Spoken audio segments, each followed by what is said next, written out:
How's it going? Chris Crust, Drunken Nerd. Now, this week Suicide Squad came out in theaters, and everybody's excited. Hell, I'm excited, and I'm rather jaded as far as DC movies are concerned. But, regardless, I decided to give it a try. So, I went tonight, and I'm going to let you know exactly what I think. I've done reviews in the past, and I haven't stayed true to my honest opinions because I was too worried about everybody else's opinions, and it's never going to work this way. So, gloves are coming off, drink is coming out, and I'm going to let you know exactly how I felt. Now, for those of you that just want a quick opinion, good or bad, spoiler free, should I see, I'm apparently Dr. Seuss, didn't mean to rhyme, it's good. For your average cinematic audience, you're probably going to love this, especially if you're a fan of comic book movies but don't really read comics. It's fun, the special effects are nice, the action is present.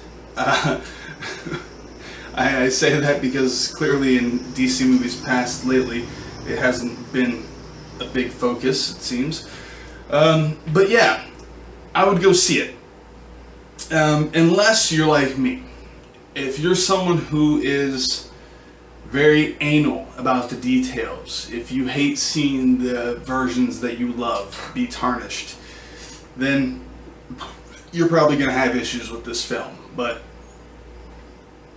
you know, there's always going to be things that they change. So, that said,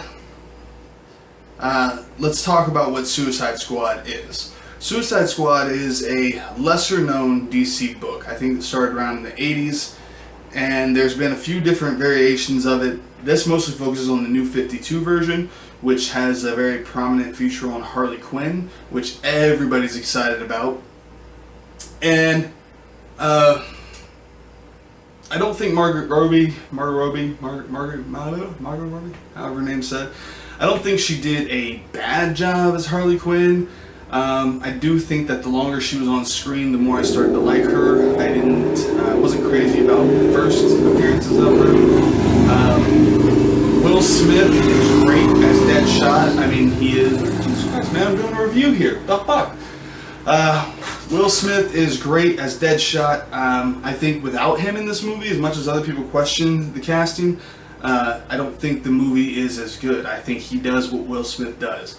He's charming, he's funny, he makes you believe that he's a badass, you know. There's, I think, certain elements of the story that are lacking, and he does a good job of making you forget that. The casting for Amanda Waller, I think, is spot on, and I think this representation of Amanda Waller, I love it. I know there's also been a few different versions of Amanda Waller in the comic books, but I love this more hardcore version of Amanda Waller. Now, getting more into the movie, I'm going to talk more about what I didn't like than what I did. You're going to hear all over the place about the things that are liked. You know, in spite of the critics giving it a poor rating, and I can see why they would, I know that a lot of the nerd channels and that are going to give a lot of positive feedback. I've already watched Kevin Smith's review, and I agree with a lot of things that he says, but obviously there's a lot that I don't agree with and that I want to point out. The first of which being the sexualization of Harley Quinn. Now, I'm no feminist by any means. I like a good rack and skimpy outfit as much as the next man. But I've never seen Harley Quinn as a very sexual person. Her outfits have gotten sexier over the years, and her comics feature a lot of innuendo, but she personally doesn't seem like she's purposefully being sexual. She almost comes off as like a childlike mentality more often than not, someone who's just looking for a good time, who does bad things because she doesn't truly understand why they're bad. So the introduction of her character, the way they portray her, throws me a little bit, but I felt like she was getting more of that innocence as things went along. I don't like the Joker and Harley's relationship in this movie. I don't like the Joker in this movie. You want to make this movie a lot better? you take this out. I love the Joker, but he's never been done properly in the cinematic world. In the animated movies, yes, Mark Hamill is an amazing Joker, but Heath Ledger did a great performance as a psychotic villain, not the Joker. I like to attribute him closer to something like Black Mask, but he wasn't the Joker to me. Jack Nicholson, yeah, he had the humorous aspect, but I didn't believe the terror there. No one has that balance of like that true sociopath channeling there. This is definitely the worst Joker I've ever seen for me. The idea of this, he looks like he's about to drop a rap album.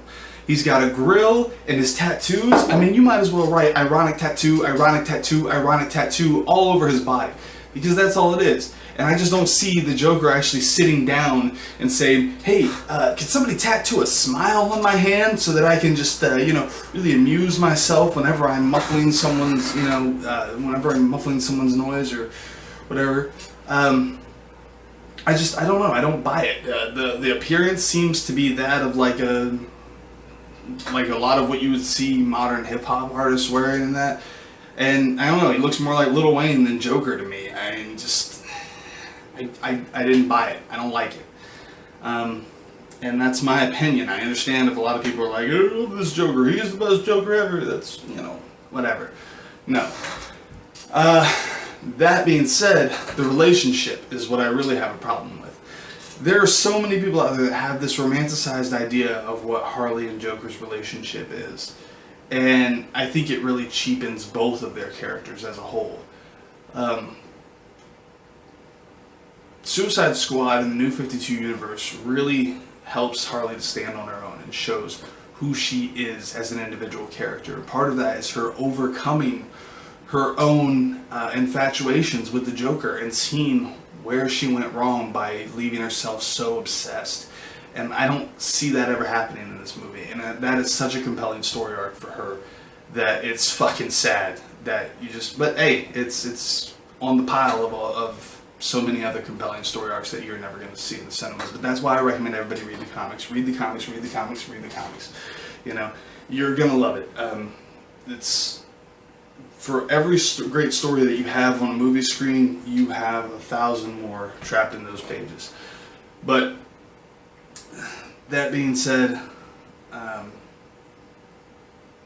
Joker doesn't even add anything to this movie. Aside from my issues with his and Harley's relationship, you could take him out and the story would literally not change at all. He gets a hold of Harley via a smuggled in phone from one of the guards as she's heading out on a mission to let her know he's coming for her.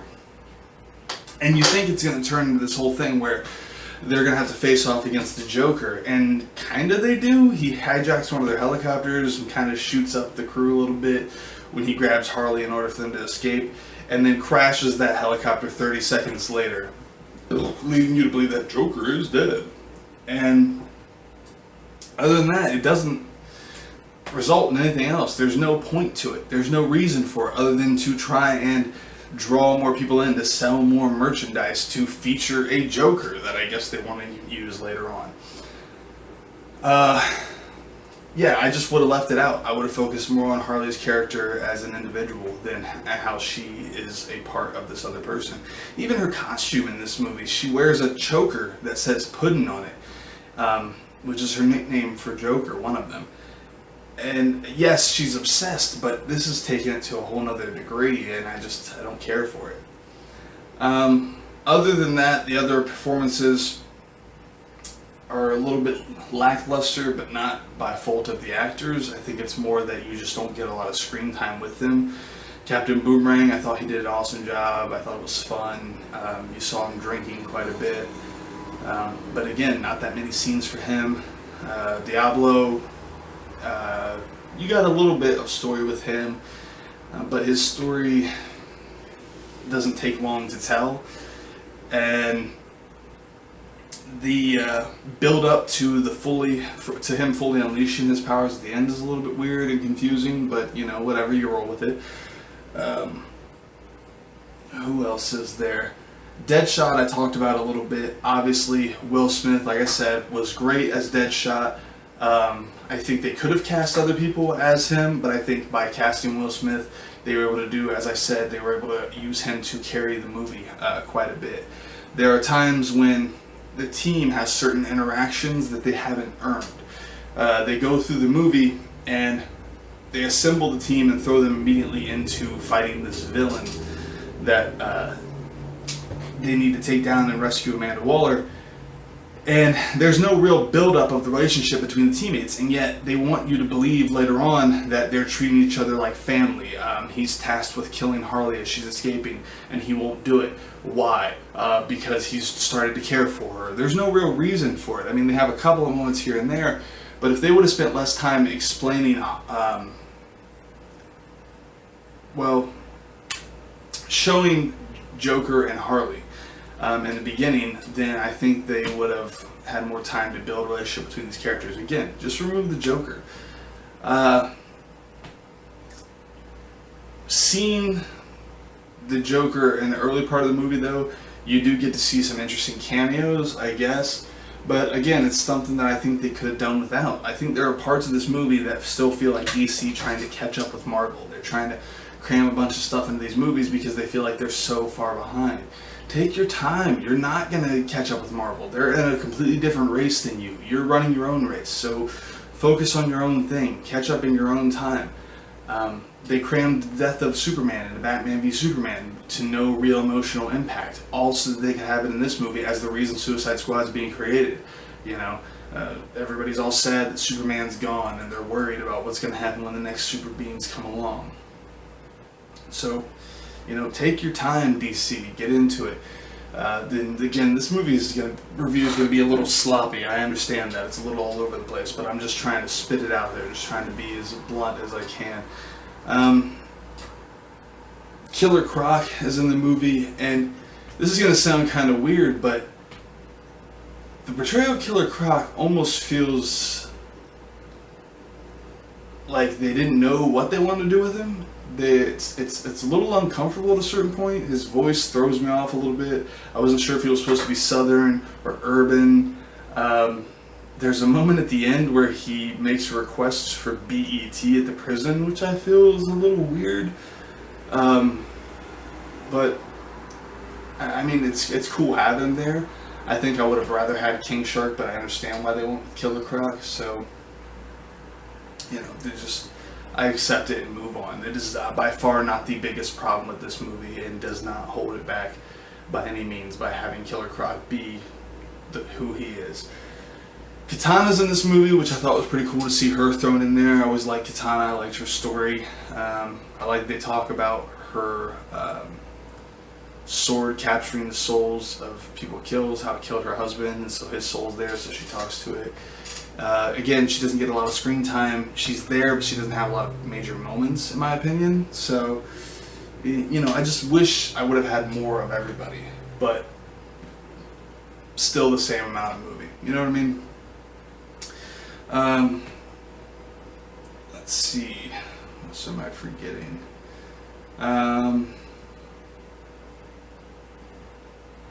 The main villain comes from Enchantress and her brother, which I can't remember his name off the top of my head. But seeing Enchantress, actually the way she takes over the body of her host, is a really cool special effect. Like I said, they got some neat special effects in this. And that adds to the fun of the movie. Overall, the story felt rushed.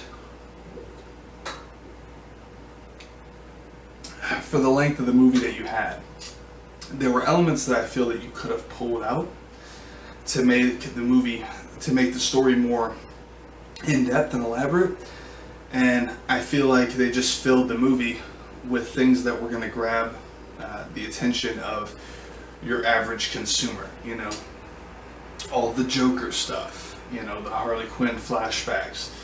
These are things that, like, well, Kevin Smith said in his review that this is like a hot topic come to life and fighting in front of you. And I think that's an accurate description and not something that I'm excited about. This is merchandising at its finest. There are going to be so many shirts and hoodies and figures of all these characters. And I feel like that's why a lot of this stuff is in here. But was it the worst movie that they've done? No. Would I watch a sequel? Sure. But I would like to see them get more in depth with some of the characters, especially Harley Quinn, because like I said, this is one of the characters that people are most excited about coming into this movie. And this is a character that in this book, in the Suicide Squad story, really comes to her own, and I want to see that happen. I hate that they're doing the romance so heavy between her and Joker, because, you know, he comes in and saves her at the end. And I feel like her overcoming her obsession with Joker is a huge part of her character developing. And I don't think we're ever going to see that now, and that saddens me. That being said, I would still watch this again any day over Batman v Superman. So, if you have an interest in action movies, if you have an interest in comic book movies at all, go see it, check it out. If you're an obsessive asshole like myself when it comes to the details, maybe wait until it hits DVD or Netflix or something like that and watch it there, because I do think there's a lot that's going to annoy you and take you out of the movie. But overall, it was an okay experience, and I didn't find myself wondering when the hell it was going to be over. Just to add in, I do think that the ending was a little bit cheap and a little bit rushed. That is one part that I feel like they could have found a better way to defeat the villain. I hate these stories that have the villain being defeated with this moment of circumstance. And I guess you could argue that Harley used her ability to be manipulative a little, but I don't know, it felt cheap, it felt rushed. That being said, I know most of you are going to love it. Most people are going to hate the fact that I have any issues with it, and I'm okay with that. Like I said, this is me being real. I have to speak my mind and give my honest opinion, so that's what I'm doing. Now, if you really want to see a good comic movie,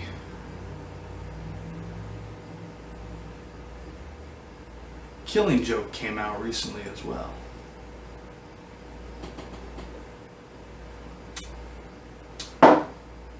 I'm Chris Crust, the Drunken Nerd, and if you like what you see, subscribe it, share it, like it, check back later. Peace.